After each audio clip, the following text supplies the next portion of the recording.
Mapulok kayo dyan.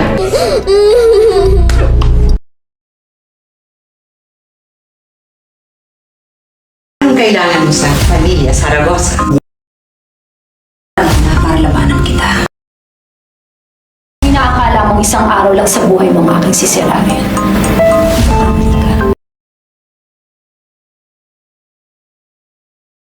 Siguradong babawi. Lahat ng inagaw mo sa akin. Ilayo mo yung ampun mo sa anak ko. Naintindihan mo?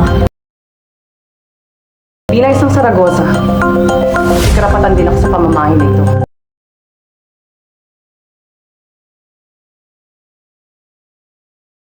Ako ang tatapos ng laban na ito.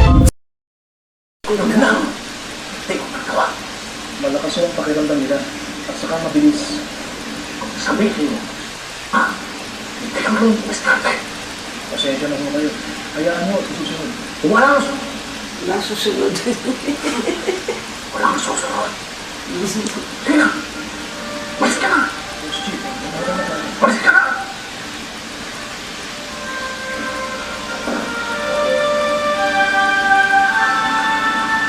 I'm sorry.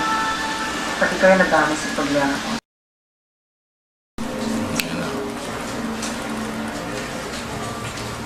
Ikaw yan, kuya? Sige na. Ano muna, baka mamaya may makakita pa eh. Oh, hintayin mo na muna kayo makalabas sa mag-anak ha? Ha? Sige.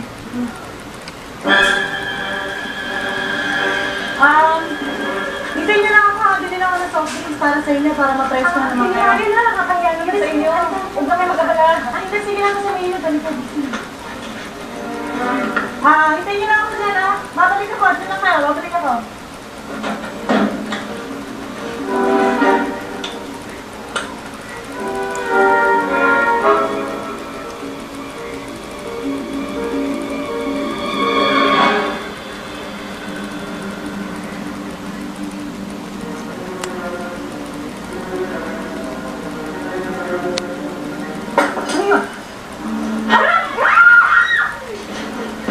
Dito tayo!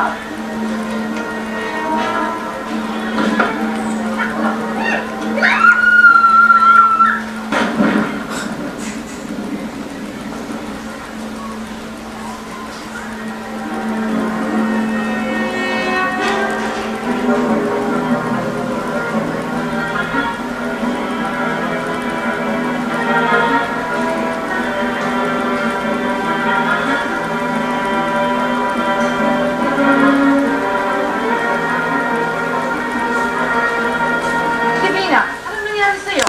Kayo dapat magpaliwanag. Talaga magtukso lang ng kawalang nga ninyo. Teka, ano ba yung sinasabi? Huwag na kayo magmamaangan pa. Hindi naman kayo eh. Natural, hindi nyo aaminin na kayo o nagpasabog ng bahay ni Roger. Ano? Tina! Kasi hindi lang yun yung ate! Sa ganda mo! Hindi na ako naniniwala sa inyo, Mama!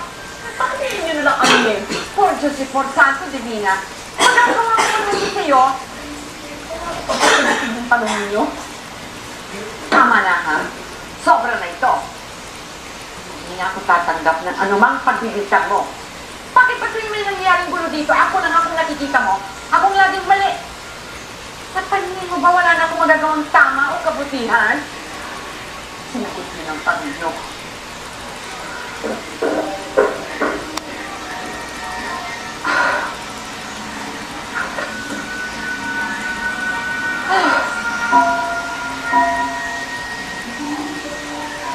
Oh, kumain muna kayo. Iyan mo muna yung mga sabog-sabog na yan. Thank you.